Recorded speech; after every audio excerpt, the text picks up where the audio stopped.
시청자 여러분 안녕하세요. 중고차는 유미카의 이음입니다. 오늘은 저희 유미카의 탈북민들 중에서는 정말 이름을 날린 현사 씨를 초대했습니다. 본인 소개 좀 해주세요. 안녕하세요. 저는 한국에서보다는 국제사에서 더 네, 이름이 알려진 그렇죠. 이현서입니다. 그리고 The Girl with Seven Names의 작가 이현서고요. 네, 뉴욕타임스 베스트셀러입니다. 만나서 반갑습니다. 이렇게 오랜만에 만났는데 뭔가 소개가 자신감이 좀 떨어진 것 같아요. 왜 이렇게 우리 현사 씨는 셀프 PR 하려고 하니까 굉장히 오그라들어서. 예. 그랬구나. 네, 셀프 PR 하려고 하니까 내가 이렇게 해줘야 되는데 죄송해요. 못해줘서. 우리 현사 씨는 미국의 테드 강연까지 하신 분입니다. 많은 사람들이 질문을 해요. 너는 어떻게 테드에 올라갈 수 있었어? 네. 그러니까 테드가 대단한 무대라는 건 내가 알고 있었는데 사람들이 내가 어플라이를 해서 올라간 줄 알거든요. 근데 테드는 내가 신청을 한다고 해서 갈 수 있는 자리가 아니고 테드에서 직접 요청이 왔었어요. 그래서 테드 역사상 그때 당시는 국제적으로 북한 탈북자의 이슈가 영어로 이야기가 화제되기 전이에요.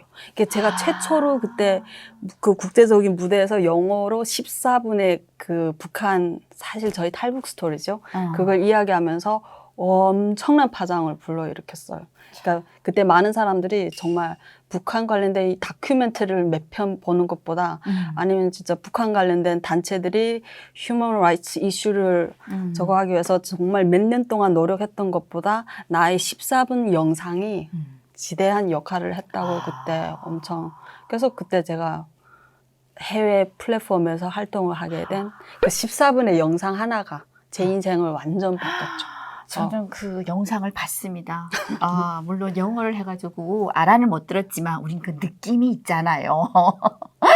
다 같은 탈북민이니까. 그쵸. 네, 정말 뿌듯했거든요. 이렇게 한 사람 한 사람이 미국사에서 혹은 뭐 전 세계에서 이렇게 북한을 알리고 이런 거리 정말 대단한 일들이에요. 사실 우리가 좀 전에 기적에 대해서 언니랑 이야기를 했잖아요. 그런데 사실 지금에 와서 돌이켜보면 테드가 오래전 이야기예요. 2013년에 내가 무대에 섰으니까 이미 이제 거의 10년 전 이야기가 됐는데 지금에 와서 돌이켜보면은 내가 테드부터 시작해서 그 이후의 모든 행적들이 정말 내가 계획을 짠다고 해서 내 인생의 플랜을 짠다고 해서 갈 수 있었던 맞아요. 여정이 아니에요.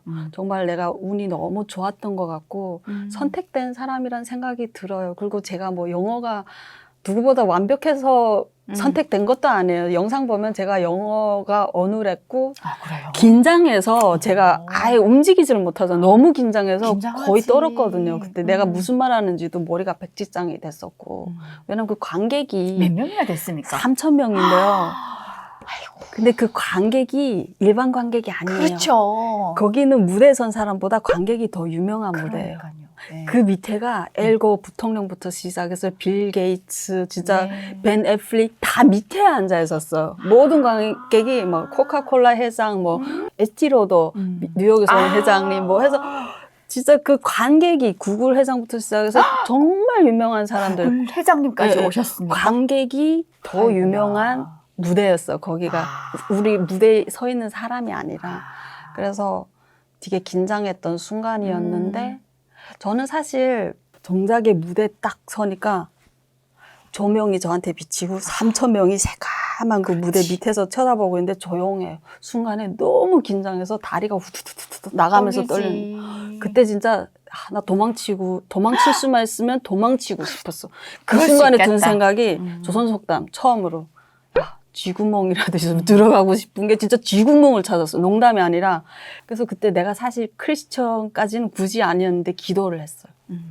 나의 말이 아닌 나의 말을 통해서 북한의 실상을 알릴 수 있도록 제가 오늘 실수를 안 하게 정말 그 제가 말하고자 하는 의사가 잘 전달이 될 수 있게 도와주세요 하고 기도할 줄도 모르는 내가 진짜 기도를 했어. 근데 진짜 기적이 일어나는 게 난 지금도 기적이라 생각하는 게 내가 실수 한 번 안 하고 그 영어를 외운 거 그대로 제가 했더라고.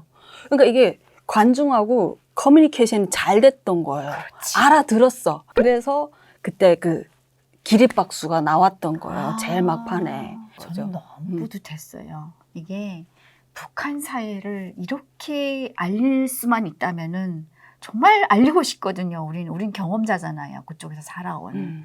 근데 이제 현서 씨 같은 이런 탈북민들이 직접 올라가서 자기 이야기를 전달하는 건 이건 정말 진실이잖아요. 진심이고. 그래서 너무 좋았어요. 또 이런 현서 씨 같은 이런 탈북민들이 많이 또 전 세계에 이렇게 알려졌으면은 인권에 대해서, 북한 인권에 대해서 얼마나 좋겠습니까? 그럼 우리 현서 씨는 고향은 어디예요? 언니랑 같은 해산이에요. 아, 해산이에요? 언니 몰랐어요? 몰랐지? 해산. 아, 그렇구나. 해산. 아, 그렇구나. 해산 고향 친구를 더 만났네요. 몇 년도에 나왔어요? 나는 탈북이 대거 일어나기 전에 굉장히 오래전에 나왔어. 97년도. 97년도에 나와서 사실 북한의 아사가 시작되기 전에 나와서 탈북 1세대예요, 그때가. 북한에 아사가 있었던 것도 모르고 살았을 때예요, 내가. 그때는 고난의 인군이 막 시작이 돼서 그때부터 대거 아사가 그러니까 시작이 될 때죠. 언니도 해산 사람이니까 알겠는데 궁금증. 왜냐면 아. 국경에 사니까 TV가 우리 중국 TV 채널이 잡히잖아. 시험 궁금했죠. 그러니까 지금은 요즘 한류 드라마를 보고 나온다고 하잖아요. 드라마 보면 한국 드라마에서 그렇지. 너무 잘 살고 뭐 로맨스와 막 내가 한국 가면 다 그렇게 살 것 같고 이런 착각이 드는 거잖아요. 나는 중국 드라마를 보고 그렇게 건너왔던 케이스. 그래서 헷갈렸지. 북한이 지구상 제1이라고 했는데 아닌 것 같아. 그래서 강을 넘었죠. 진짜 그 TV랑 맞는 건지 팩트 체크를 하려고 그 어린 나이에 팩트 체크를 하려고 근데 철이 없어서 그때 빨간 구두를 신고 건넜던 거예요. 근데 이게 국경에서 살면 강을 건너는 거에 대한 그게 약간 둔감해져요. 그렇죠. 두려움도 없고 그냥 중국을 딱 이렇게 보고 내 눈을 보고 들어가야지 강하게 들어가서 대학 가야지 했다가 다시 못 들어간 케이스. 그렇게 해서 중국에 도착 40명에 가니까 그때 내가 몇 살이지? 만 17살에. 아이고. 천국이야, 천국. 진짜 내가 북한에 있을 때는 한국 노래도 소리 죽이고 듣다가 중국 가니까 내가 숨어서 하던 모든 행동들이 중국 TV도 볼 수 있고 한국 TV도 볼 수 있고, 한국 노래도 들을 수 있고 천국이었죠. 그러다가 2004년에 그 CCTV 중국 TV 채널로 탈북자들이 그때 대걸로 정말 한국 대사관 무슨 밀고 들어갈 때 막 담장 뛰어넘고 그때 뉴스가 한국 뉴스도 대단했지만 중국도 대대적으로 보도했거든요. 아, 그랬구나. 그걸 보면서 처음으로 탈북자들이 지금 남조선으로 가고 있는 거야? 저렇게 목숨 걸고? 그렇지. 그래서 그때 막 네이버 컴퓨터 두드려서 봤어. 그러니까 왜 이런 현상이 일어났나 보니까 북한이 대아사가 대거 있었다는 거. 그러니까 나는 시초에 나와서 몰랐는데 그 이후에 더 많은 아사자가 나왔다는 걸 그때 알았고 그때 많은 사람들이 남한을 가길 원한다는 것도 그때 알았고 남한에 가면은 우리를 뭐 안기부가 죽이지 않고 대우 되게 잘해준다는 것도 그때 알았어.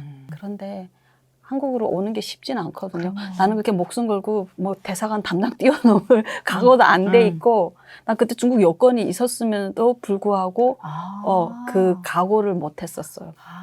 근데 그때 내가 사귀던 한국 오빠가 있었어. 내 책에도 나오지만 그 모델 오빠 엄청 멋있는.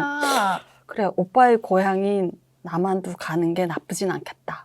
그래서 나는 쉽게 왔던 거죠. 상대적으로 그 중국 국적이 있어갖고 여권 갖고 비자를 받아서 인천공항에서 저는 그냥 망명신청 바로 해갖고 국정원에서 픽업 나왔던 케이스인데.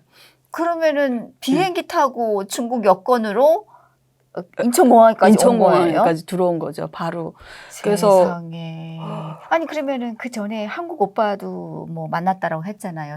그 오빠한테서 뭐 한국에 대한 정보를 몰랐어요? 아니 그 오빠가 내가 북한인 거 모르고 내가 중국인 줄 알고 조선족인 줄 알고 근데 한국 오는 게 쉽지가 않아요. 중국 여권이 있다고 해서 비자를 쉽게 안 내줘요. 특히 한국 비자, 뭐 미국 비자 이런 건 어렵거든요. 왜냐면 한국에 와서는 비자를 쉽게 받을 수 있잖아요. 전 세계. 그렇죠. 그게 너무 편하더라고요. 근데 그럼요. 중국은 한국에서 누가 초청을 해야 돼요. 그래야 한국 비자를 받을 수 있는 시스템인데 내가 그 비자를 못 받고 그 비자 없이 인천공항으로 바로 들어왔던 거예요. 그 비자 없이 그냥 상해 푸동공항에서 딱 이미그레이션 통과해서 인천공항 바로 들어와서 그래서 사실 국정원에서 멘붕이 왔던 거죠. 태국 관광 비자를 갖고 내가 인천공항으로 들어왔단 말이에요. 이게 말이 안 되는 루트거든. 그렇게 해서 통과해갖고 인천공항까지 들어왔단 말이에요. 근데 인천공항에 딱 도착해서 진짜 모르잖아요. 어디를 어떻게 가야 되는지 그렇지, 모르겠고 그렇지. 일단 사람들이 인파가 제일 많이 가는데 환승은 나는 분명히 아니까 환승 섹트는 스킵하고 사람들 이미그레이션 쪽을 가는데 따라갔어. 따라가면 나 지금도 이후에 인천공항 수도 없이 내가 비행기를 수도 그렇지. 없이 7년 동안 정말 비행기 많이 탔잖아.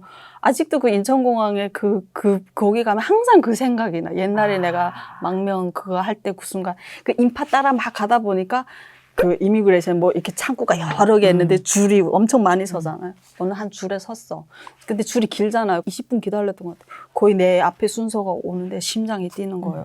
그 창구에서 서서 나는 공화국에서 왔습니다 하고 이야기하면은 이 뒤에 사람들이 다 나를 외계인 쳐다보듯이 보지 않을까? 저요. 공화국에서 왔습니다. 그러니까 막 심장이 벌렁거려서 앞에까지 기다렸다가 또 다시 백해서 또 뒤에 갔어.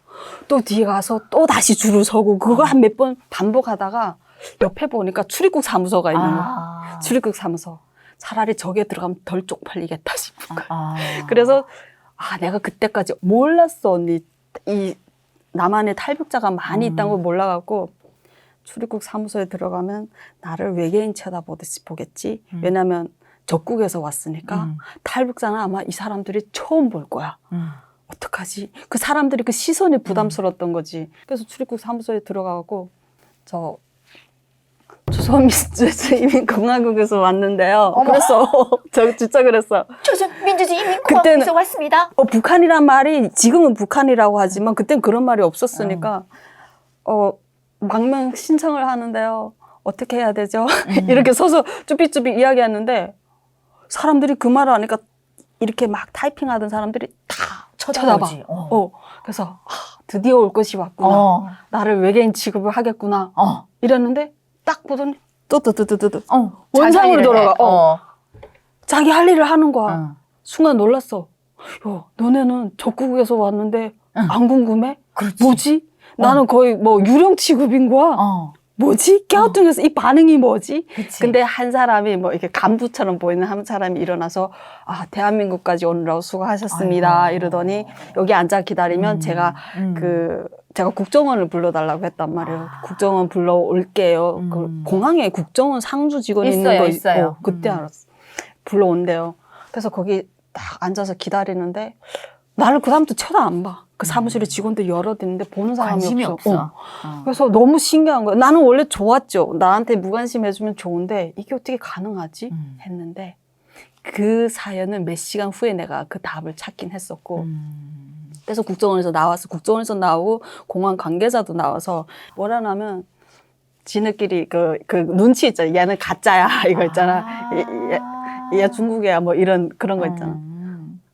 나보고 현서 씨, 지금이라도 솔직히 이야기하면 우리가 그 어떤 법적인 이슈를 잡지 않고 만들지 않고 다음 비행기에 상해로 그냥 그대로 모셔드리겠습니다.